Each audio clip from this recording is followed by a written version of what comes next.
Welcome to TXC, the podcast where the stories matter. We don't care if it's a toxic relationship, a scary, a spicy, a true crime story. If the story is good, I'm going to tell it. And this is our first ever episode of Spill the TXC. And I'll be honest with you guys, I have planned this over and over and over in my head and on paper, and I just haven't had the balls to actually get in front of the camera and speak for longer than a 2-minute TikTok video. I'm so happy to have you here, and I just want it to be like we are chatting like mates. We're just talking about these stories because these stories interest me, and if you're here, they must interest you too. So let's just chat. That being said, this week's episode is about how you found out you were being cheated on, and I'm just going to dive straight into the first Reddit story. Back in the days of AIM chat and Yahoo chat in the late 90s or very early 2000s, I had a long-distance girlfriend. We were both 17 or so and went out for about a year. We'd sorted so that I went up to stay with her for one weekend in the month, and she had come to mine another weekend, usually about 2 to 3 weekends per month.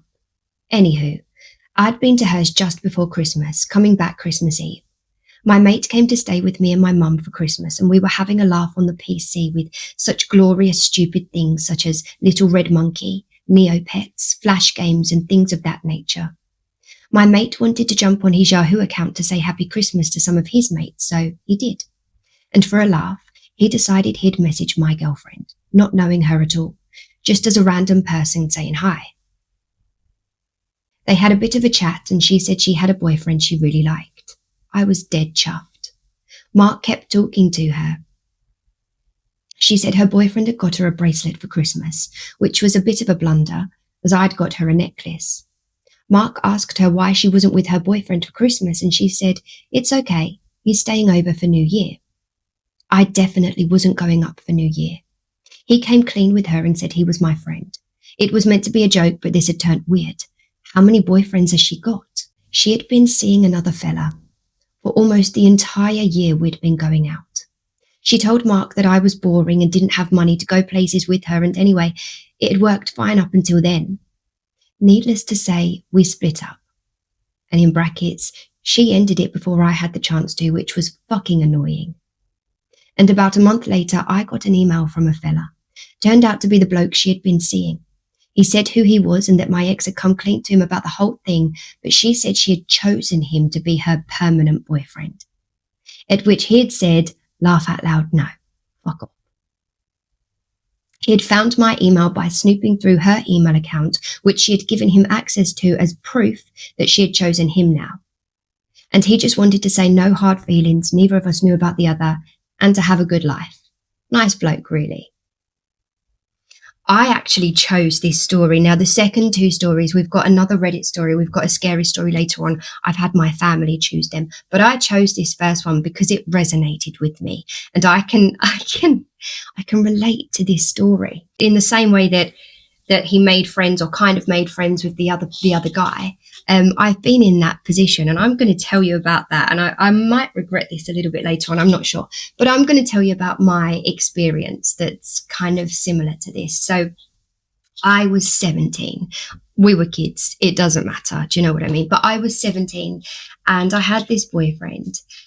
And I found out that he had another girlfriend, or at least I had my suspicions. I actually found out because Facebook. I remember it so clearly, actually. It was Valentine's Day and he had put a heart on my wall. And then on my, kind of your homepage where you just get everybody's feed, it was on the homepage and I saw that he had put a heart on someone else's wall. But the weird thing was I wasn't friends with this someone else. And usually on your homepage, from what I understand, Facebook shows you people that you're friends with. Like you have to be friends with both to see statuses that are made or comments that are made between. Does that make sense? That's how I take it anyway. I wasn't friends with this girl on Facebook, but I saw that he had left a heart on her wall as well. So I clicked onto her name and the messages that he had left on her wall were just identical to what he'd left on mine, and it was just all making sense. And he was actually getting ready to go away for the summer a couple of days later. So I messaged her on Facebook and I said, "Hi, my name's Amber. This is what's going on. I really don't want to upset you, but if I was in your position, I would want to know." I am in your position. Like, I would want to know if it was the other way around. She came back with, he's told me about you, you're an absolute psycho, you know, all the things that boys make girls sound like. And I answered her and said, you know what, that's fine. I would probably think the same if I was you. But you will realise at some point, and when you do, I'm here. And she did. She did. So he goes away for the summer. About, oh God, it must have been a couple of days into him going away. She messaged me and she said, I knew you was telling the truth. I just didn't want to believe it. And then she asked me to meet up with her. So I was well aware that I could be going to share and swap details and, you know, possibly get closure on what's going on, or I was going to get the absolute crap kicked out of me because I'm not a fighter. I've never had a fight in my life, and that could possibly be what I'm on the way to do. So as a stupid 17-year-old, I took my chances and I turned up. And luckily, she didn't want to fight me. We spent the whole day together. I'd been with him 8 months at the time, and she had been with him about 5. And we swapped all info, but I was 17. I think she was 21 or 22 at the time. He was 17 also, or 18. And yeah, I mean, just all of the details that we were swapping, they was all adding up. When I couldn't get through to him, he was with her. When she couldn't get through, he was with me. You know, just the usual that happens with a cheating piece of shite. But anyway, so we ended up spending every day of that summer together.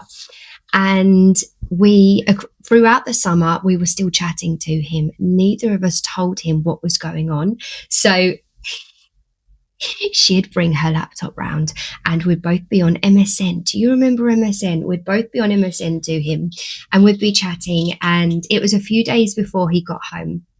Oh, and by the way, the chats that we were having to him, he was practically copying and pasting what he was saying to one of us over to the other one.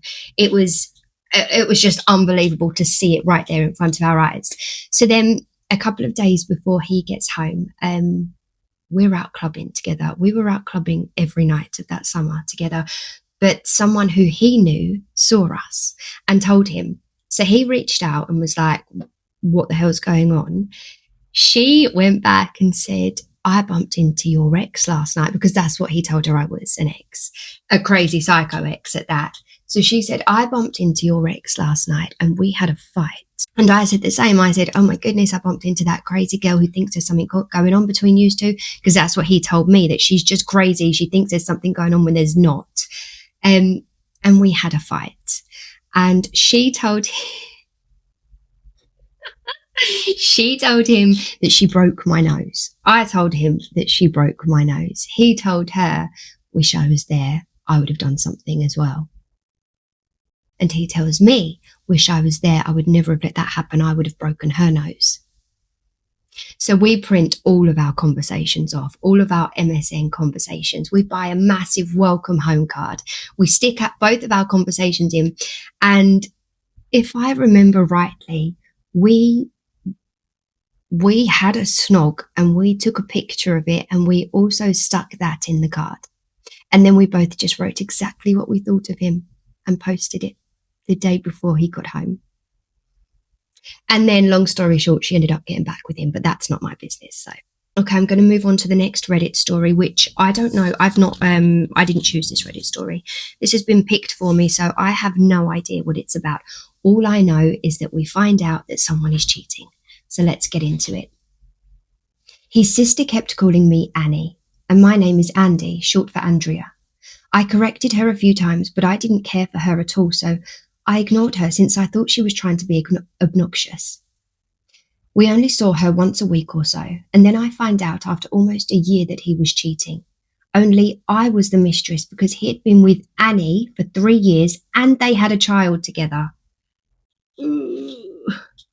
I still don't know if his sister was calling me Annie to laugh behind my back or to make him uncomfortable. Probably both. It must have been hilarious to her. Anyway, he used to drive my car all the time, and one day I was out running errands and come out... Oh no. I know exactly where this is going. He used to drive my car all the time, and one day I was out running errands and came out of the store to find a woman with her toddler standing by the car. I asked her if I could help her and she said no. I'm just trying to find out what store my boyfriend is in. This is his car. So yeah, we both learned a lot that day. We hung out all day together comparing stories of times he was unreachable. What? Have I not just experienced this? Then we confronted him together. He walked into her apartment and sat down on the couch. Oh, they did it face to face. Ooh. He walked into her apartment, sat down on the couch with a beer before noticing I was standing there with her in the kitchen. He said nothing, just put the beer down, got up and left, ignoring both of us as we peppered him with questions. This was about 13 years ago and I haven't spoken to him since.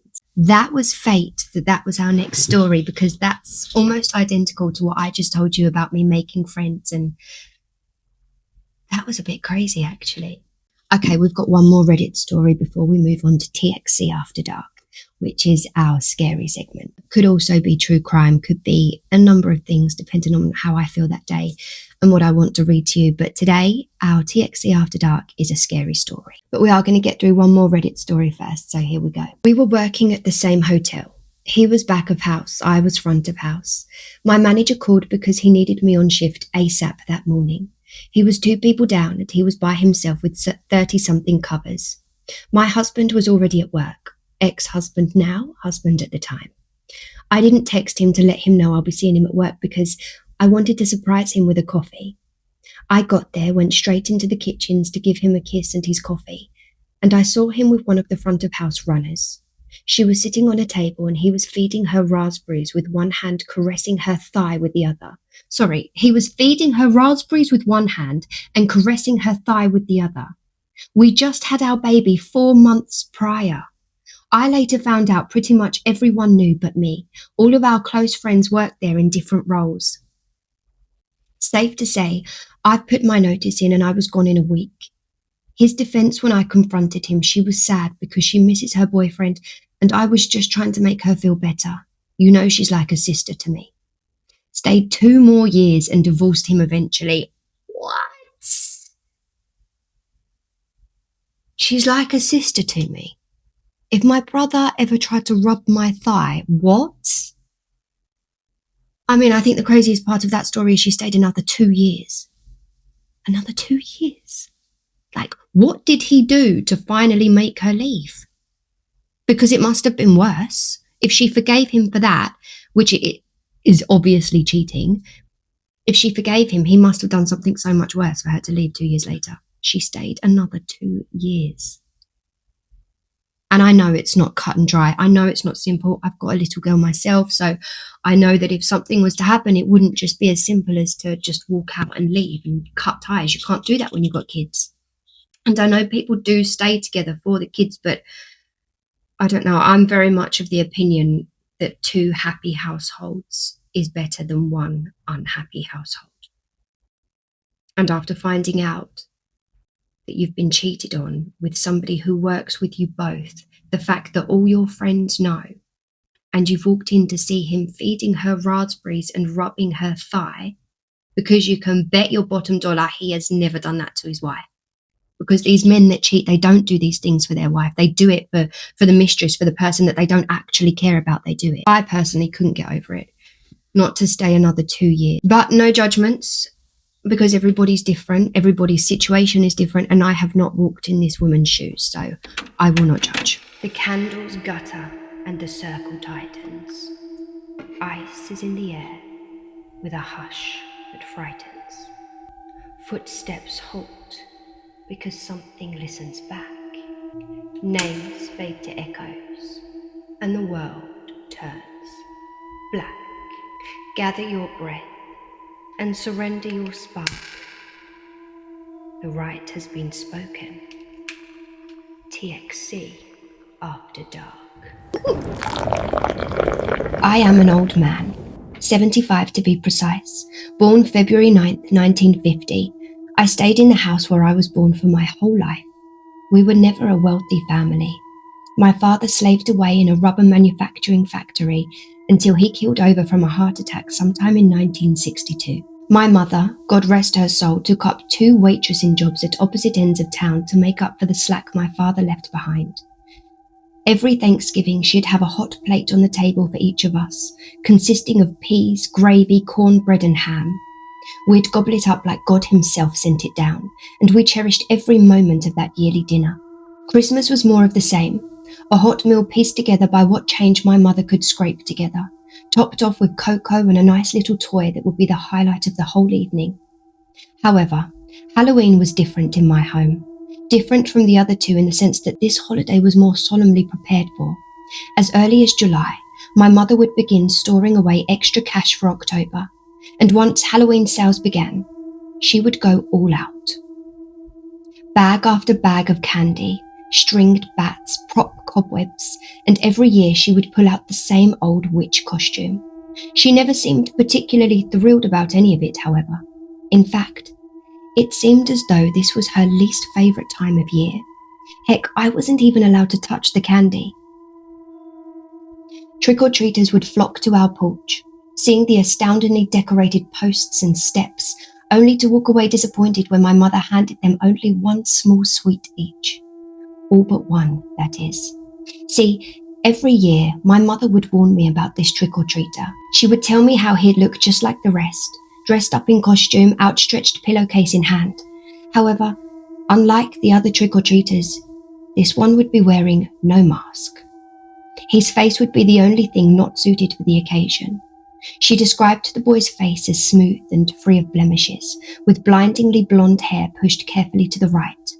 His eyes would be an icy, piercing blue that burned effortlessly through your very being, and no matter what, his expression would not change.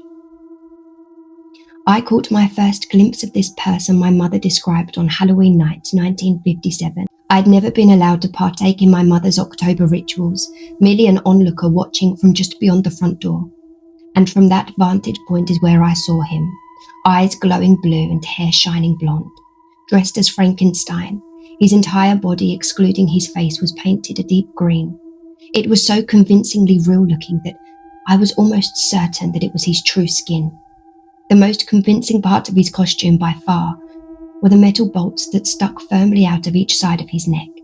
It looked as though precise surgical slits had been used to implant the bolts, and each wound dripped with black tar-like substance that ran all the way down the length of the boy's neck. His expression was absolutely deadpan, and I couldn't help but take notice that my mother had seemed to straighten out and tense up from the moment he arrived on our doorstep. "Trick or treat," I heard him drag out. My mother responded with a frantic, "Oh, but of course, boy, please allow me." She poured an entire bag of Tootsie Rolls straight into the pillowcase. As the last wrapped delicacy fell from its packaging, I watched dumbstruck as she then proceeded to pour an entire bag of dots into the pillowcase as well. Then bazooka gum, then Mary Jane's. She emptied every bag of candy she had been saving that year into the pillowcase, which, all the while, remained completely flaccid. Once the candy had completely run out, the kid simply turned around and stepped off the porch. My mother breathed a sigh of relief and shot me an exhausted-looking smile before taking me by the hand and leading me to my bedroom where, just like every Halloween, she'd lie with me and we'd dream until November the 1st. For 10 years, this tradition continued, and with each year, I saw a new version of this child. I say child because he remained a child, never aging even a day. His skin remained smooth and his hair stayed the same, radiating blonde. Changing only his costume each Halloween, there he was again, face present and body hidden. That is until Halloween 1967. Earlier that year, my mother had lost her waitressing job uptown, leaving her and me reliant entirely upon tips from a single restaurant. I picked up a paper route around mid-August and hustled every day to chip in wherever I could. Unfortunately, with income cut in half for a few weeks, as was the supply of decor and, more importantly, candy, my mother tried the best she could to scrape together as much as possible, but I could tell by the worrisome look that grew ever more present in her face that each passing week she knew it wouldn't be enough. When Halloween night finally arrived and the hour drew later and later, we heard the dreaded footsteps climb the steps of our front porch. Step, step, step. And then the knocking. 3 slow, rhythmic knocks. Trick or treat. My mother's eyes filled with anxious fear as she rose to make her way to the door. Pulling it open, she was met with a zombie. Skin on his arms were peeling and sagged from the appendage. His shirt was torn, revealing maggot-infested wounds streaking the length of his chest. Internal organs dangled out of his stomach as he held the pillowcase open yet again. Trick or treat? Ah, yes, forgive me, my child, my mother replied. Cautiously, she began emptying the candy that we had gathered. Dots, Tootsie Rolls, Mars bars, Hershey's Kisses, and then nothing.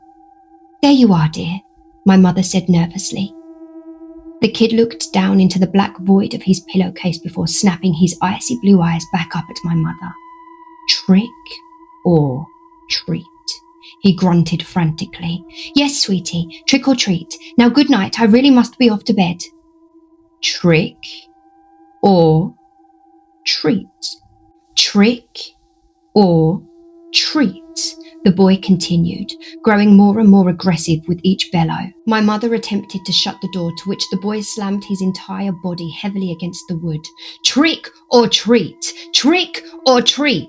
The wounds on the boy's body that I was sure were not cosmetic at this point boiled and leaked out all over the entrance to our living room as he forcibly shoved his way inside.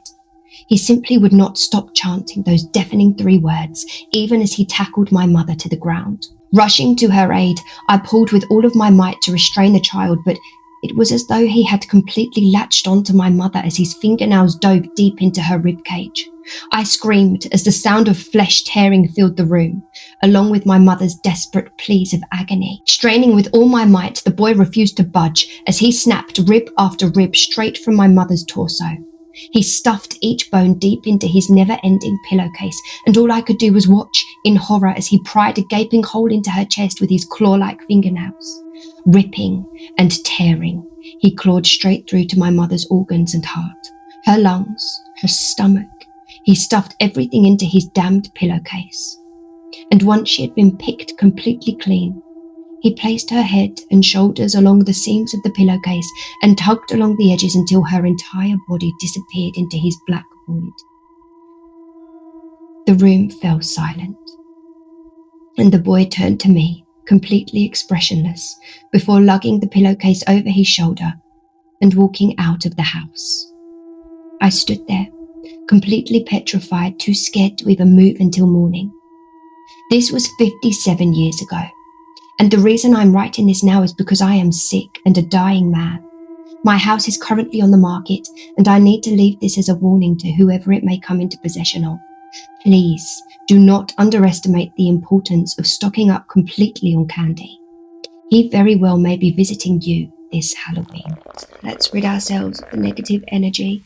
Although I have to say it is and will be going forward my favourite part of the podcast is the scary stories / true crime stories. I love being scared. I'm going to chuck some one-liners at you and we're just going to chat. So whatever you want to say to me, just put in the comments below. Let's have a chat about it. These are thought-evoking questions that I'm quite interested to get your opinions on.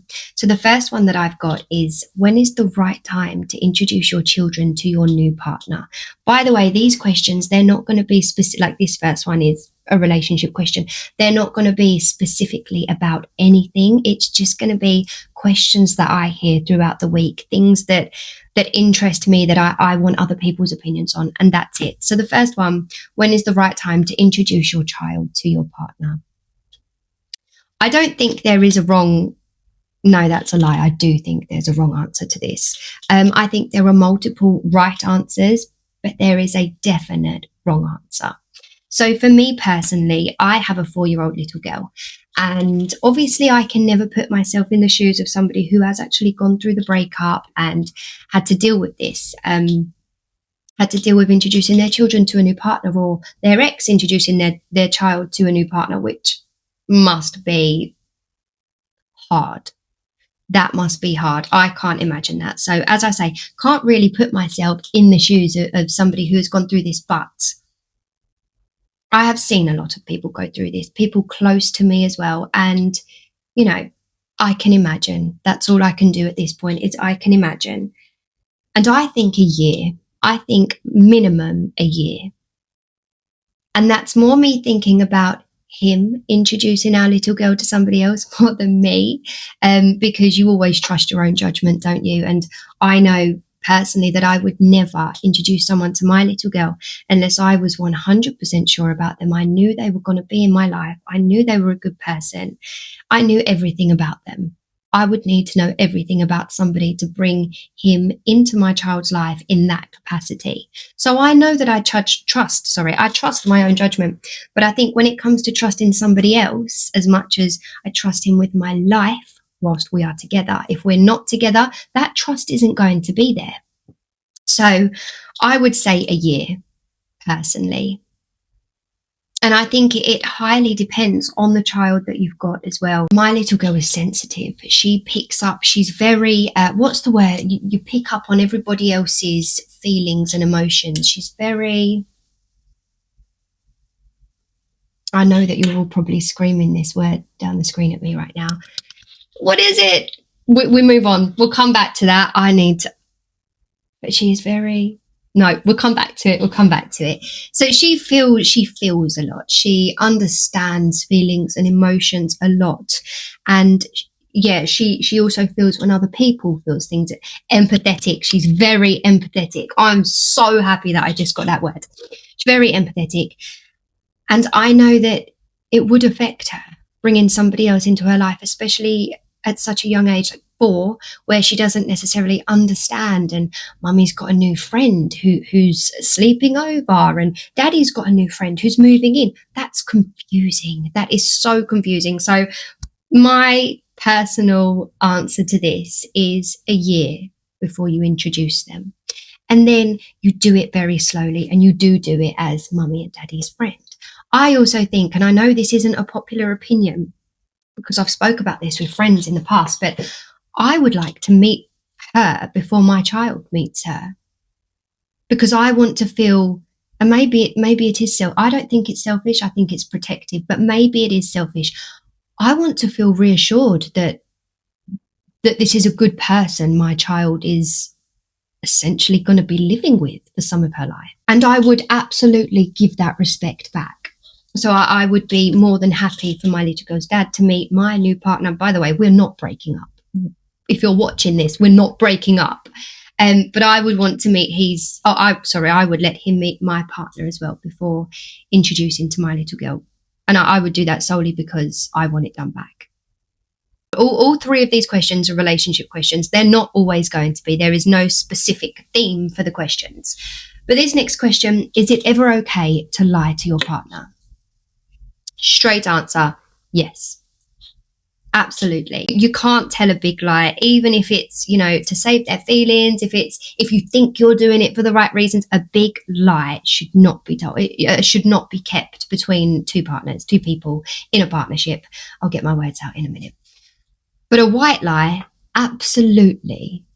We tell them every day. And anybody who says they don't is a liar. I'm talking white lies like, was dinner nice? Yeah, lovely. No, it wasn't. Or, for example, me and my little girl, we are obsessed at the moment with Mini Brands Fill the Fridge edition. And we've been doing that. And we've spent a fortune on these little Mini Brands capsules. And you open them and all the little fridge tiny foods come out. We've bought so many. So I've told a couple of white lies, like, no, we didn't buy any capsules today. Ask such silly questions, like that. And I think that's fine. Last question. How much does your partner's opinion matter? Again, I have spoken to friends about this question before, and I've had so many different answers. So I'm going to give you my personal answer, which is a lot. And for me personally, probably too much. There's not many people in this world who could change my opinion on something, but him having a negative opinion on something I'm doing could change my opinion on it. And also my mum. If she has a negative opinion on something that I'm doing, that will change my opinion on it as well. But anybody else, I'm kind of, I can tunnel vision, just keep going. So for me, my partner's opinion matters a lot, but I would say probably too much. And maybe I should, maybe I should just lighten up a little bit with his opinion, let him have his opinion and do what I need to do regardless. But yeah, his opinion matters a lot to me. But then I have friends whose partners' opinions also matter a lot, but in a completely different way. So I'm obviously not going to give any names, but you know who you are. I have a particular friend, and if her partner has an opinion on something, she will do the opposite just because she doesn't want to do anything that he wants her to do. And she wants to disagree with everything that he says. And it's just the way they function. It's the way he does it to her as well. It's the way they work. And yeah, I mean, it works for some people, doesn't it? For me personally, I need my partner to be on board. I need him to have a positive opinion about what I'm doing. I need to be able to bounce ideas back and forth.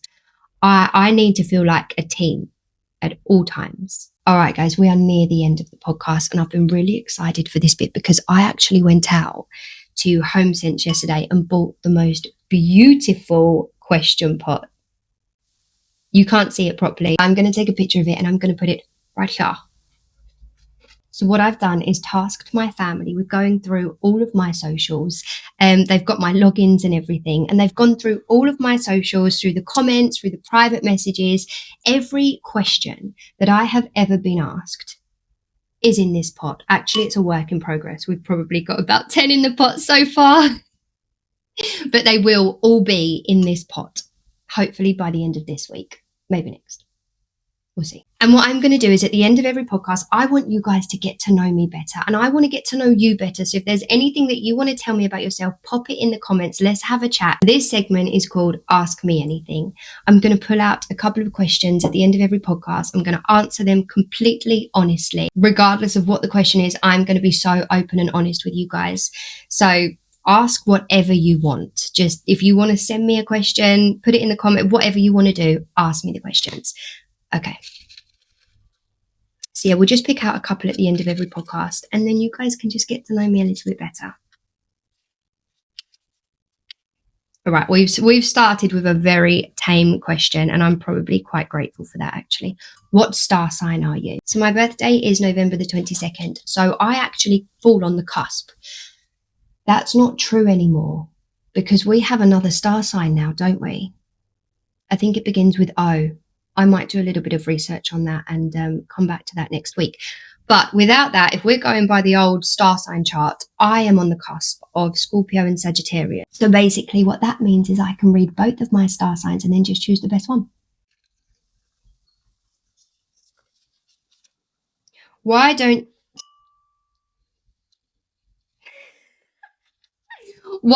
you wear a bra?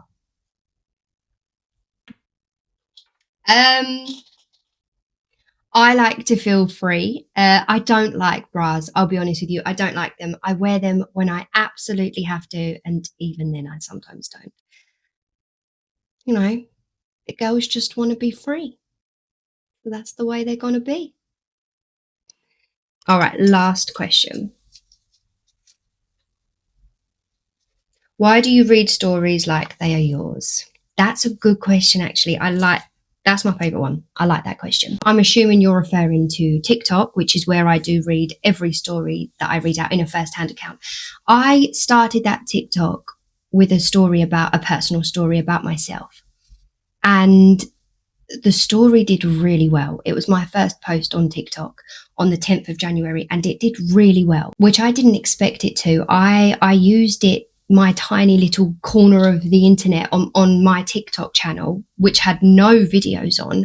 I kind of used it as a release to let go of some anger that I had, which, I mean, I can go into that story properly if you're interested, but yeah, it was a personal story that I uploaded. So obviously read in a first-hand account, and it did so well. I mean, I hadn't even reached 10,000 followers at this point, although I did within a month, but at this point hadn't reached it. And I was already getting people sending me their stories to read out. And I thought, you know, my story did so well.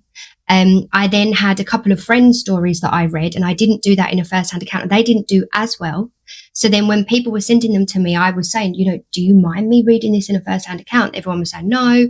They either wanted to be tagged or stay anonymous. I rewrote every story and learnt it off by heart. And then I told it to you in a first-hand account, because I feel like I can almost act it out a bit better in that way, and I can put myself in the person's shoes and almost treat it as a character and just do it a bit more justice than if I wasn't reading it in a first-hand account.